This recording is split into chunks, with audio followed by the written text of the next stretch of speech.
salutations à tous. Vous entendez cette belle musique? Est-ce que vous connaissez? Écoutez ce joli thème. Alors, vous connaissez? Non, c'est pas toi qui le... Ça vous dirait un petit match de hockey? Là, j'ai donné beaucoup d'informations quand même. Non, mais non. Une petite saga des années 80. Et c'est un jour avec une date. Donc, je veux dire à la fin de la vidéo, t'as trop... C'est quoi, toi, Takakura ou Kunaze? Oh, c'est un boucher. Hein? C'est un boucher. Oui, voilà, c'est un boucher. Il fait dans la boucherie. Oh, moi j'adore. Ouais, tu m'étonnes que t'adores. Voilà. Donc, j'espère que vous allez bien. Nous revoilà pour un petit... milieu de semaine, presque. Il est bientôt Noël, il nous reste plus qu'une vingtaine de jours. Alors Takakura, t'as fait ta petite liste? T'as été un gentil garçon ou une gentille petite méchante fille? Bah, je sais pas comment va le prendre le Père Noël. Je vais demander si je pouvais avoir un rendez-vous avec une de ces petites filles. Oui, les elfes, les lutins, les nains. Non, voyons. Bon, je sais que le pauvre vieux Père Noël, tout seul avec ses animaux là-haut, donc bon, faut bien des fois qu'il se soulage et puis que. Il paraît qu'il est pas tout seul, il paraît qu'il a une femme. Et des fois les reines ils y passent. Lady Christmas, attends, mais Lady ça, Chris Ford. Ça c'est sa femme de ménage. Ah, oui, c'est sa femme de ménage. Eh ben, tout le boulot qu'elle doit avoir. Ouais, En plus, de nettoyer les en écuries. plus, c'est un elfe de maison. C'est la sœur de Dobby. Créature. Pour ceux qui n'ont pas lu Harry Potter, faudrait dire qui c'est créature. Créature. Créature, le gentil créature. Ça sent de bourre. Ouais, bande de sourds de bourbes. Bon alors, voilà. Alors j'espère que vous allez bien et que vous allez vous commencer vos petits cadeaux de Noël, malgré que les grèves vont pas tarder, donc vos cadeaux, voilà. Ils vont tous venir chez moi, donc voici l'adresse. Voilà. Alors aujourd'hui, nous allons nous allons lire un petit conte, pas de Noël, un petit conte assez gore et assez choquant pour certains. Donc les âmes sensibles, vous partez. Pour ceux qui apprécient le assez sinistre, écoutez l'histoire. En tout cas, elle n'a pas été écrite dans le but de faire du massacre ou de faire du gore.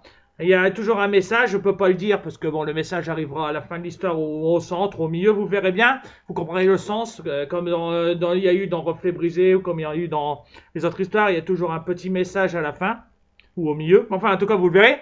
Donc, ça s'appelle le complexe de Pinocchio. Pourquoi le complexe de Pinocchio? On va raconter la vie de Geppetto ou GPT. T'as pété? T'es dégueu? Oh! Oh, excusez-moi, c'est moi. Ah, culotte! T'arrêtes d'ouvrir la bouche! Donc, on va raconter l'histoire de Geppetto. Mais non, je déconne. Donc, ça s'appelle le complexe de Pinocchio. Et ça aussi, vous le saurez au fil de l'histoire. Donc, vous êtes prêts? Accrochez-vous. Prenez votre petite tasse de café, de chocolat. Ou votre seau de whisky. C'est comme vous voulez. Allez, on est parti. Allez, et puis si vous tapez une petite victuaille, pensez à nous, hein, faites un don, pognon, on demande pas en pognon, on demande en bouffe. Oui, allez-y. Donc envoyez de la bouffe, des chocolats, de la viande, enfin ce que vous voulez. De la viande. Allez, on est parti. Allez hop, complexe de Pinocchio, première partie. Le Labrador lécha la main de la petite fille. Celle-ci joua d'un rire mélodieux. La gamine lui frotta la tête. L'animal jappa de joie. Elle lui baisa la tête. Il y avait du monde dans ce parc, mais la fillette s'en moquait.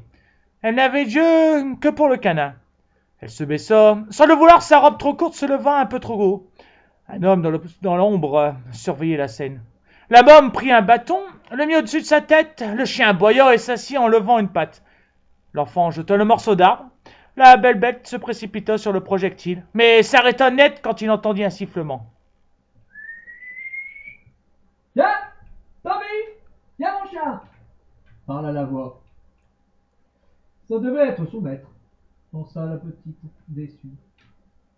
Elle haussa les épaules et sourit, comme si elle n'avait jamais rencontré le Labrador. Quand elle entendit le chant d'un oiseau, elle regarda dans les sommets des arbres pour essayer de trouver où se cachait le volatile. Elle mit les mains à ses yeux pour se protéger du soleil. Ce geste fit remonter son t-shirt qui fit apparaître un ventre ferme. L'homme dans l'ombre ne la quitta pas des yeux. Un sourire aux lèvres. L'enfant commença sa balade. Le dieu roi riait dans les cieux. Les humains profitaient de la journée, soit en pique-niquant, soit à des jeux divers. Puis, il y avait les amoureux qui s'aimaient sous ce cadre romantique.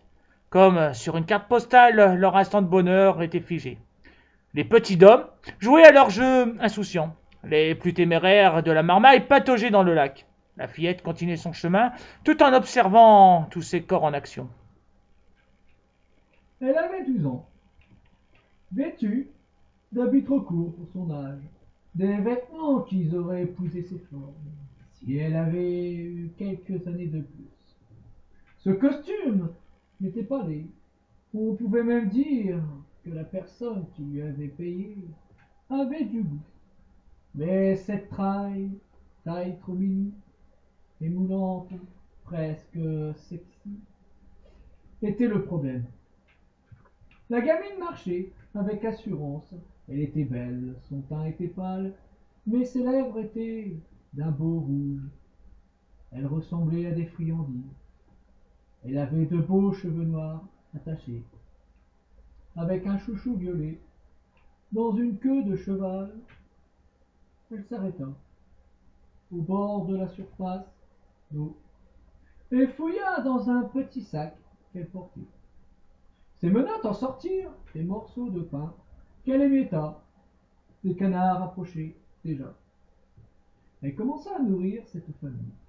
Les bestioles se battaient dans des morceaux jetés sur le liquide transparent. Hé, ne vous disputez pas. Il y en aura pour vous tous, cria-t-elle aux animaux en se penchant vers l'eau. Les bêtes à plumes s'arrêtèrent, comme s'ils venaient de comprendre. À ce moment, la gamine vit son reflet dans le lac. D'un geste rapide, elle se recula et ramassa une pierre qu'elle jeta sur ce miroir naturel.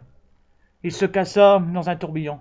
Malheureusement, dans sa hâte, le projectile avait atteint un volatile. Il saignait de la tête. La fille s'approcha doucement du rebord. Elle prit l'oiseau, le câlina tout en lui soufflant dessus.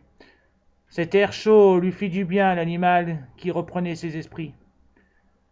Elle lui mit un morceau de pain dans le bec et le déposa sur la surface tout en fermant les paupières. « Désolé, Donald, lui dit-elle. Le canard ne lui en voulut aucunement et reprit sa vie pour la plus grande joie de la môme. « Comment tu as fait? C'est super !» parla une voix derrière elle. La fille se tourna. « Ouais, c'est trop cool. Tu pourrais faire vétérinaire !» enchaîna l'homme. La gamine détourna les yeux et fit mine de reprendre son activité. « Je m'appelle Bruno. Et toi ?» La petite regardait la surface qui commençait... La petite regardait le soleil qui commençait à préparer son lit. « Tu as peur de moi ? Je viens de te dire mon nom, donc tu n'as plus rien à craindre. » « Moi, c'est Kalika, » répondit la voix douce de l'enfant. L'adulte se tut un instant. « C'est cool ça, Kalika. » Elle garda le silence. « Comme ça, tu aimes les animaux. Tu sais, tu as un don. » « Ce n'est rien. Ce sont des créatures si simples. Elles n'éprouvent ni amour, ni haine. Elles vivent et puis meurent. C'est tout, » parla l'enfant. Le gars s'approcha. « Oh, et ce chien, quand il a couru sur toi, tu restais planté d'un calme. C'était incroyable.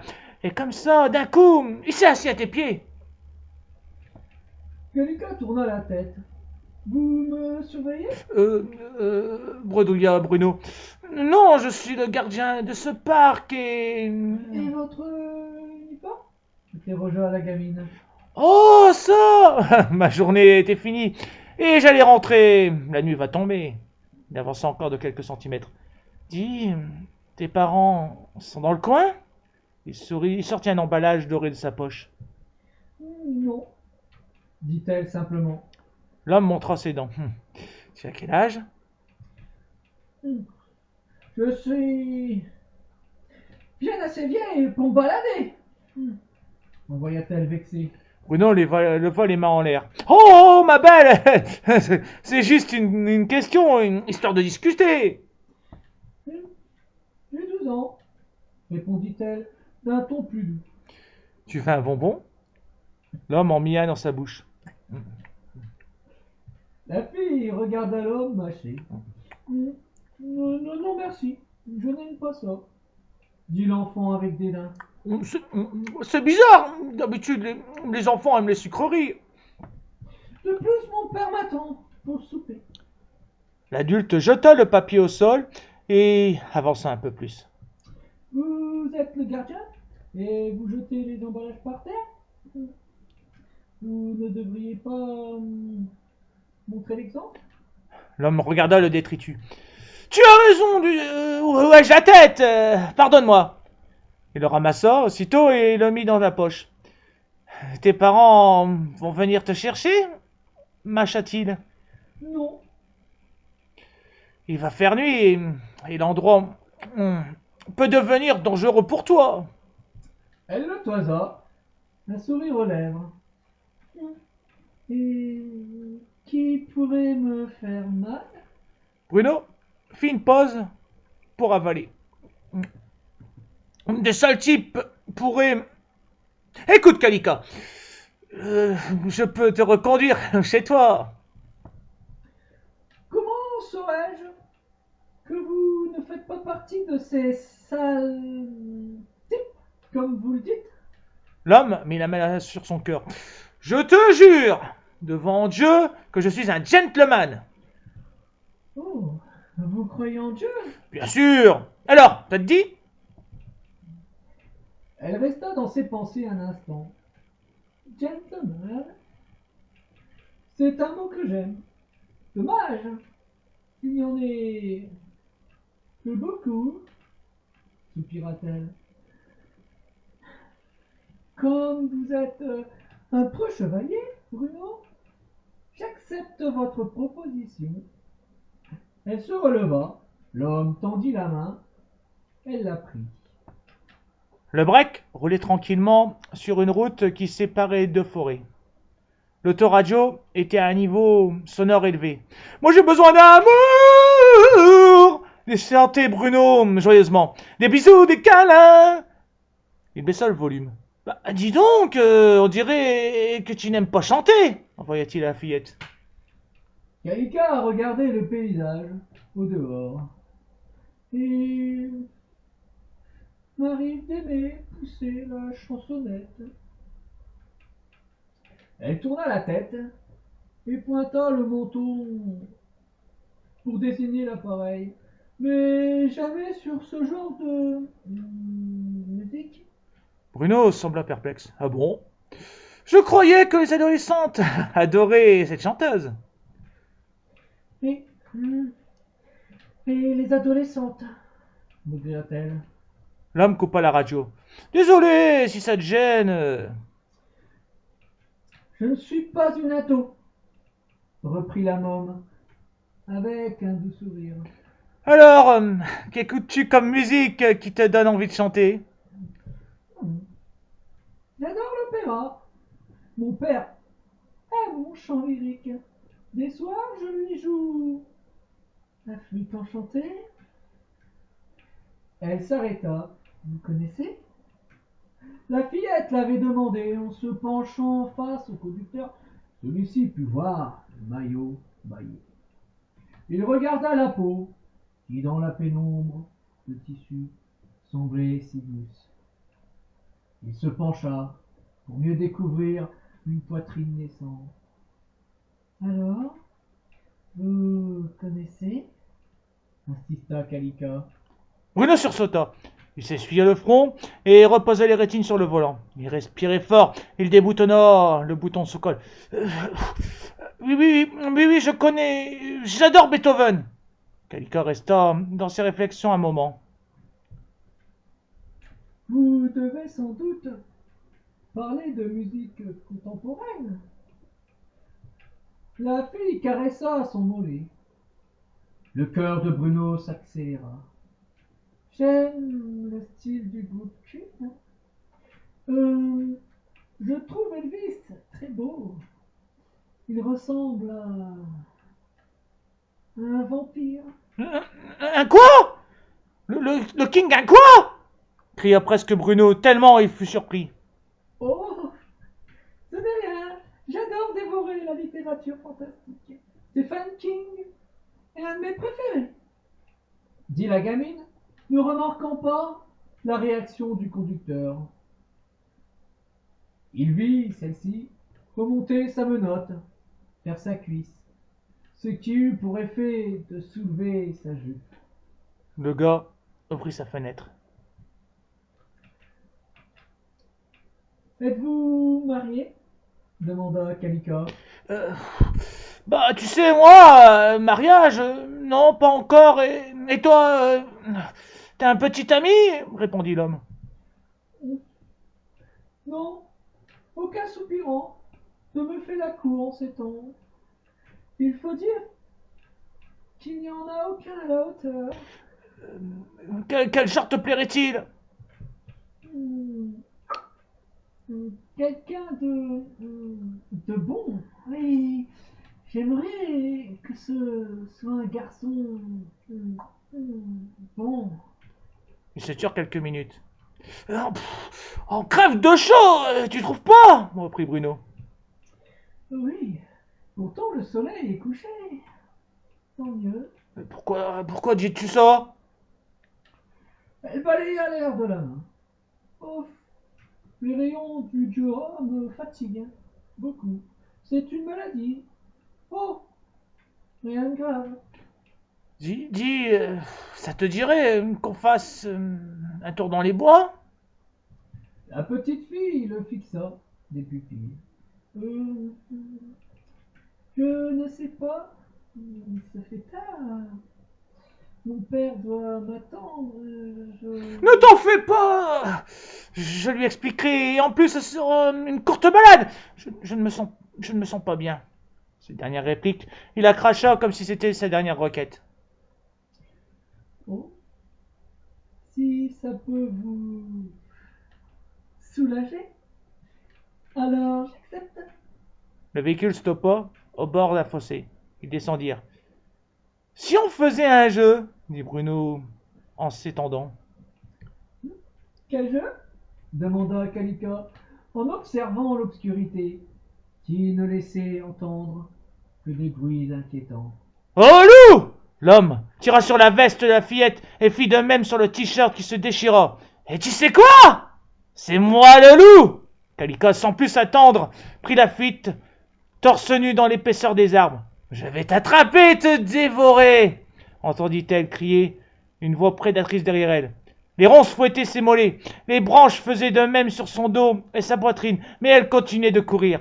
Le grand méchant loup a une énorme faim de chair fraîche, reprit Bruno. Les échos naturels reprirent sa chansonnette. Kalika courait. Elle ne savait pas où elle se dirigeait, mais il fallait qu'elle continue. Une souche lui fait un croche-pied. Kalika s'étala au sol. La fillette entendit des pas lourds s'approcher. Puis Bruno apparut. Il s'approcha victorieux. Je mourrai d'envie pour toi. Pardon. Tu mourrais d'envie pour moi, hein?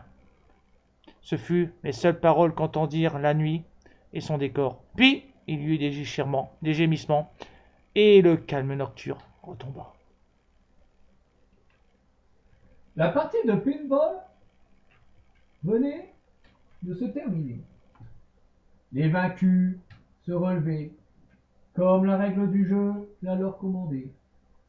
Quant aux autres, ils se félicitaient. Les survivants portaient glorieusement la bannière des combattants qu'ils avaient déracinés du sol, de la base adverse. En chemin, les hommes avaient éliminé les ennemis, ainsi que quelques arbres. Les gars, redevenus frères, se restauraient, en discutant de cette journée de joute, où les balles, les coloriers, où les projectiles ne laissaient jamais couler la couleur rouge du son. Néanmoins, chez les adultes, même au jeu, il devait y avoir un plus fort. Vous êtes très bien défendu, dit Kurt, un homme qui buvait une bière goulûment. Celui-ci s'arrêta brusquement, heureux du compliment. Merci, mec. Vous aussi, vous étiez le dernier à tomber au bout de ma ligne de mire. Vous avez une très bonne stratégie, un très bon coup de gun. Il regarda les gars tachés. Dommage que vous étiez dans l'équipe des gamins. My name's... Merlin. Il tendit sa pogne vers Kurt. Comment? Eh ouais, vous connaissez sûrement Camelot, le roi Arthur, Lancelot. Eh bien, les personnages préférés de ma vieille, c'était Merlin. Son interlocuteur prit enfin la main, encore en l'air. Oh, désolé. L'autre avala une lampée d'alcool au houblon.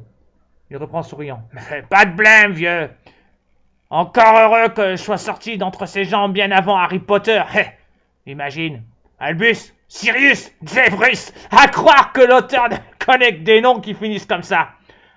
Ou alors, elle a dû faire un pari avec des potes.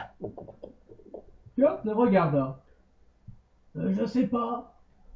Je ne connais pas, répondit-il simplement. Ah, vous savez, moi, je connais parce que ma fille a lu les 3 ou 4 tomes. Enfin, je crois qu'il y en a 4. Vous voulez une mousse?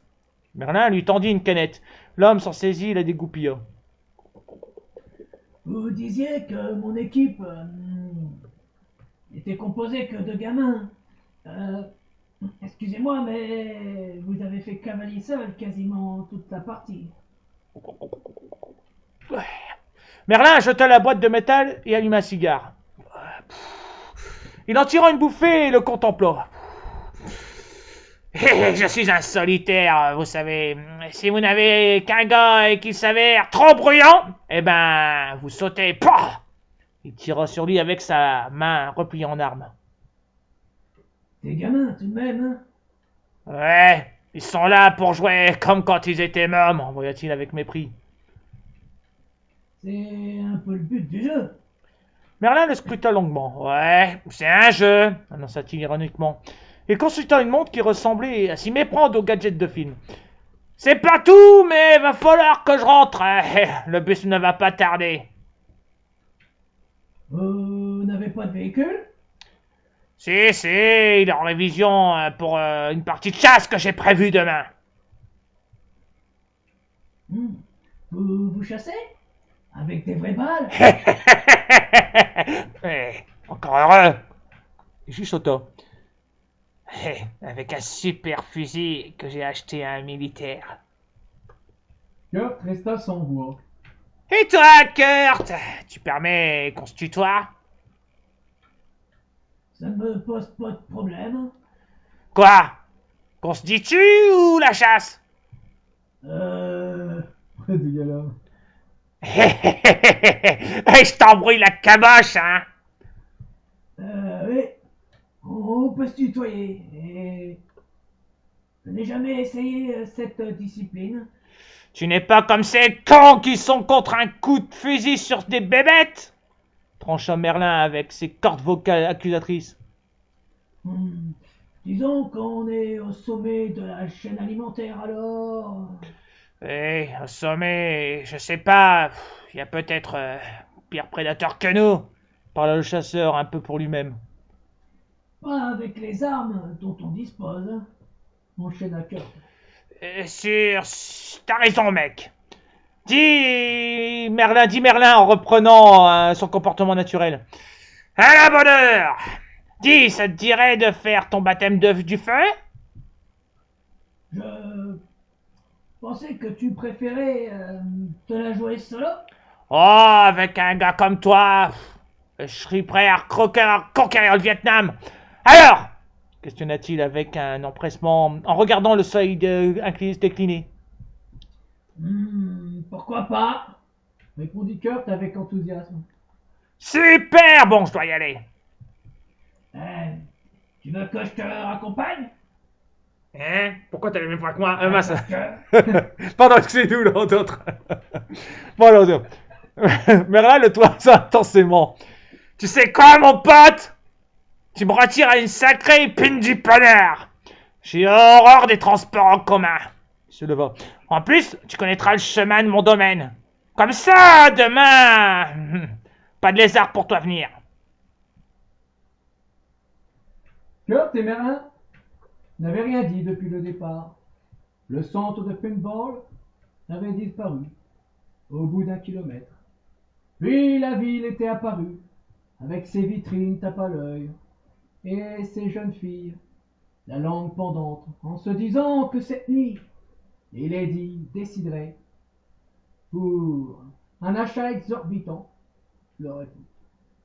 Après une discussion sur l'oreiller, les restaurants allaient faire leur premier service de la soirée. Les clients nourriraient les tiroirs caisses. Les couples dîneraient aux chandelles. Si la galanterie du mal allait jusqu'à payer une rose à la dulcinée. Rien que pour montrer qu'ils ouvraient facilement le portefeuille, tout en ayant l'espoir que celles-ci feraient de même avec leurs cuisses, la nuit venue. Après le repas, ils iraient danser ou au cinéma, endroit plus intéressant pour commencer une tentative d'approche. Le véhicule quitta la bourgade, qui allumait ses lumières, telle une couverture protectrice sur les maisons et leurs habitants. Kurt conduisit sur une route chaotique. Les mains sur le volant, il réfléchissait. Quel drôle d'oiseau que ce mec. Ben, franchement, les parents, on se demande bien où ils allaient pêcher les noms après la mort, dit-il à son cerveau. Ah, il est bizarre mais cool. Puis la chasse, ça me changera de Cécilia. Kurt était un célibataire endurci, qui bossait comme déménageur chez Alex and Brother. Et son boss était un vrai trou du cul. Il était comme ce canard dans cette bande dessinée. Il planquait bien les salaires. Kurt en avait cure. Lui aussi économisait pour ouvrir sa propre boîte de porteur de meubles. Et ensuite, il coulerait ce rapia avec plaisir. Donc, comme il mettait chaque denier sous un matelas, Kurt n'avait pas vraiment de distraction, à part Cécilia, qu'il voyait une fois par semaine quand son mari passait la nuit avec sa maîtresse. C'était une bonne pouliche au plumard. Ça se voyait que son gars ne la comblait pas. Qu'ils sont cons, ces mecs. Ils vont voir ailleurs et du coup, leurs bonnes femmes vont voir d'autres petits oiseaux la nuit. La miss, sans doute, pour ne pas perdre sa distraction, et non par amour, du moins Kurt espérait, lui avait offert pour son anniversaire une année dans ce club. Et voilà que maintenant, il allait chasser avec un nouveau pote. Enfin, peut-être. Et tournez là, dit Merlin qui lui fit quitter son dialogue avec sa matière grise. La voiture bifurqua sur une longue allée. Des masses d'arbres la suivaient en parallèle. Chouette, hein, jubila son passager. Toute cette verdure m'appartient. Kurt siffla. La vache. Et il y a combien? T'inquiète, il y a de quoi se perdre là-dedans, répondit-il comme à un guide de musée. Le conducteur rejoint des lèvres quand il vit ce qui se trouvait au bout de cette longue route. Une maison. Non, c'était beaucoup plus. Un château qui devait avoir une sacrée route derrière lui. Pas mal, hein, crâna Merlin quand la voiture s'arrêta. Dans quoi bossait ce mec? Il était l'agent de Lara Croft ou quoi? Son Kurt. Et tu rentres boire un godet demanda le chasseur en ouvrant la portière. On n'a pas l'occasion de visiter Versailles tous les jours. Merlin claqua la porte et partit dans un rire. Les hommes montèrent les marches qui menaient à une immense porte d'entrée. Un géant va nous ouvrir? Dit le visiteur pour le taquiner. Et non, non, il n'y a pas de géant ici. Il paraît que dans ma forêt, il y en a un. D'après ma gamine, ce monstre parle de s'amuser. Et elle, bonne fille comme elle est, s'amuse avec. Enfin, moi, je l'ai jamais vu. Ah, l'imagination des enfants. Envoya Kurt. Ils rentrèrent. Le spectacle lui offrit rien que la pièce d'entrée, coupa le souffle à Kurt. Dans les lieux, il aurait pu mettre 10 de son appart. Le sol était en une espèce de pierre luisante. Les lustres, très hauts, au-dessus de leur tête, étaient en or. On aurait dit que les loupiottes étaient des diamants. Eh bien, mon salaud, ne put-il s'empêcher de dire. Tu l'as gagné comment, ton palace? Ce palace n'est pas sa propriété, mais la mienne, dit une voix douce, qui venait de partout. Kurt fouilla la vaste salle du regard à la recherche du son. Une petite fille sortit d'un passage qu'on ne pouvait repérer, à croire qu'elle était passée à travers le mur. Ce château et ce qui l'entoure est à moi, reprit-elle. Voici ma fille, Kalika. Merlin se retourna vers l'invité. Disons qu'elle a raison, affirma-t-il comme une confession qu'on venait de lui arracher. Et ce monsieur a-t-il un nom? Voulut savoir la fillette. Kalika, permets-moi de te présenter Kurt. La gamine inclina la tête. Cette petite était accoutrée bizarrement. Elle portait une robe qui devait appartenir aux nobles de l'époque où les rois avaient encore la tête sur les épaules. Mademoiselle, Kurt s'approcha, la main tendue. La petite fille l'ignora. Voyons, Kalika, ce n'est pas comme ça qu'on accueille un invité. On ne serre pas la main à une lady, dit-elle avec dédain. Mais enfin, Kalika, je... Comment salue-t-on une lady? Le coupa Kurt amusé. La fille se tourna vers lui et un regard intense se posa sur lui.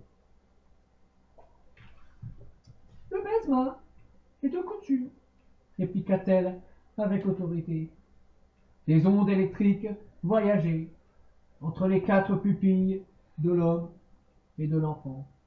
Kurt s'approcha enfin. Il prit la menotte de Kalika, courba la tête, et ses lèvres se posèrent sur le dos de celle-ci.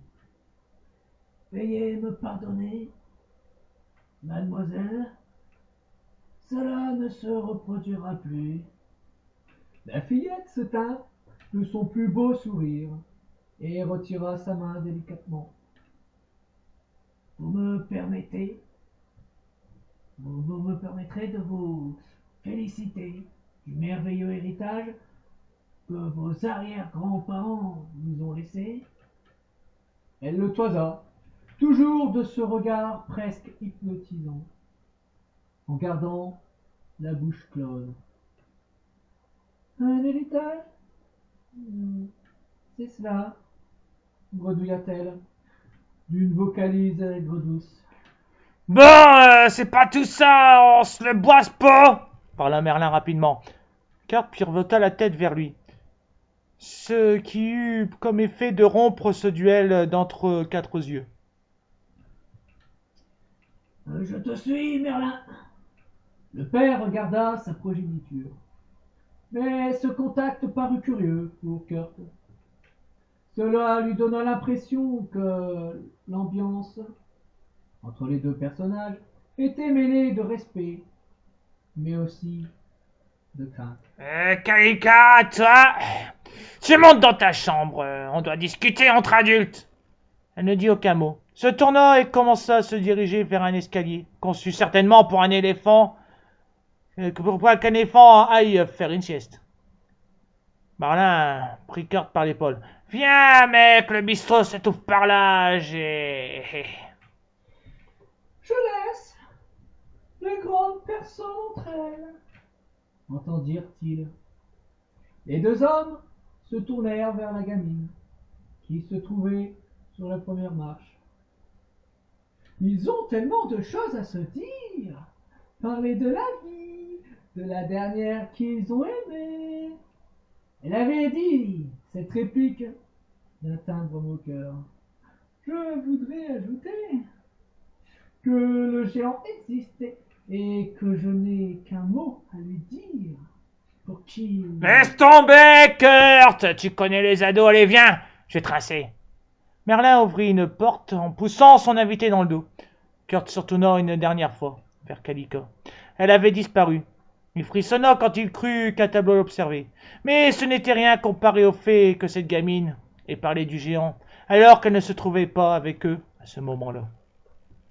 Et voilà, j'espère que ça vous a plu, que ça vous a pas trop trop choqué cette première partie. Parce que bon, malheureusement, ça va peut-être aller en s'empirant. Alors donc, comme je dis, si ça vous fait peu peur, si ça vous plaît pas cette tournure cette façon de voir les choses, bon bah voilà quoi, vous écoutez pas l'histoire. Et toi, ça t'a pas pris de m'avoir pris ma réplique, de prendre ma voix, non mais ils peuvent pas avoir tous la même voix les personnages. Mais c'est pas de ma faute.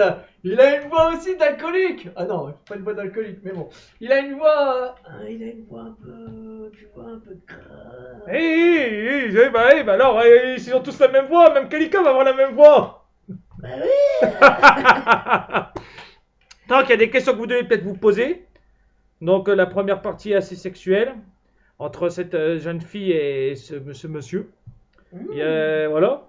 Donc, cette première partie, vous devez vous poser des questions. On n'en dira pas plus parce que c'est la première partie. Comme le complexe de Pinocchio, on n'en dira pas plus. Sinon, vous avez deviné ce qu'est... Alors, ce qu'est ça?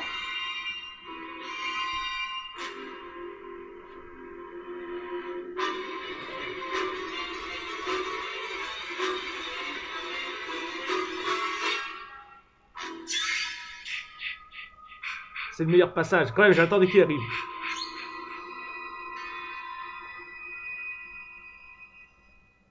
Alors, toi, t'as trouvé 14 avril 77 dans sa banlieue où il fait. Ah bon, c'était un concert de Renault? Ouais, je me suis bourré quelque part. Je me suis trompé. Le boucher de Notre-Dame. Ah oui, voilà, c'est avec quasiment les couilles. Quasimodo. Et bon alors, pour ceux qui auraient trouvé dès le départ et qui auraient laissé un commentaire et qui n'ont pas triché, qui n'ont pas attendu la fin de la vidéo. Men in Black. Voilà, Men in Black. Décidément, tu sors toujours Men in Black, toi. C'est vendredi 13 avec le Jason Voorhees. Sorti dans les années, au début des années 80, la longue saga de ce petit orphelin qui fut maltraité à son enfance et que des méchants petits moniteurs étaient en train de forniquer pendant que lui se noyait. Et ben du coup après, voilà quoi. Il aimait pas du coup les campeurs et les moniteurs. Et il a fait beaucoup de bobos. Et Bon, puis, t'as fini de spoiler là? Et s'ils l'ont pas vu, tu y penses? Bah ils l'ont pas vu, qui a pas vu vendredi 13 du premier au 80e? Oui, il a oui, au mais 80e épisode. Bah, mais les tout nouveaux, les petits œufs, les petits. Attends, je vais pas raconter quand Jason contre Freddy, qui c'est qui gagne. Je vais pas dire que c'est Freddy. Quand même, mince. Les petits enfants de 5 ans, ils l'ont pas encore vu. Ah, désolé, les petits enfants de 5 ans. Oh, je devrais avoir honte. Alors, sinon, Takakura, tu vas faire quoi après? Tu vas aller courir, j'espère. Oui, je vais aller courir, c'est bien ce qui me semblait. On verra s'il neige. Non, il nage pas encore. Père Noël, il a pas dit.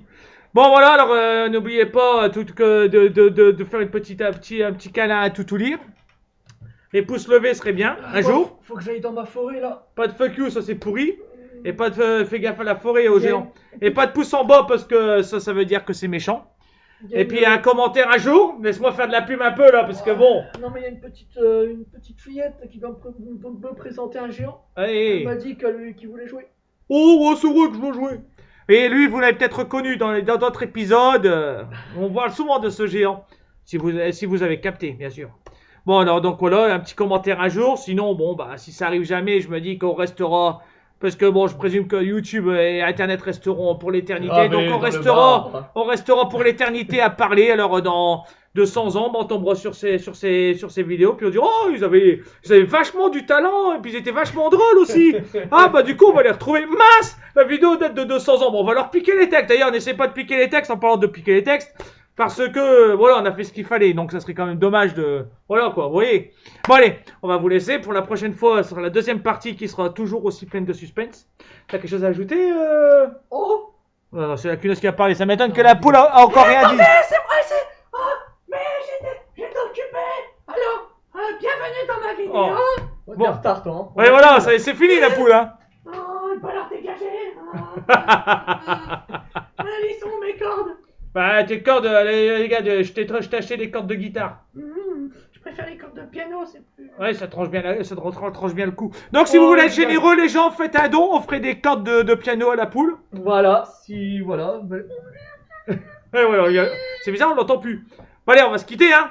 Donc, n'oubliez pas de faire d'être heureux, de faire plein de choses. N'oubliez pas de raconter l'histoire de Calico, de Merlin et Kurt à vos enfants.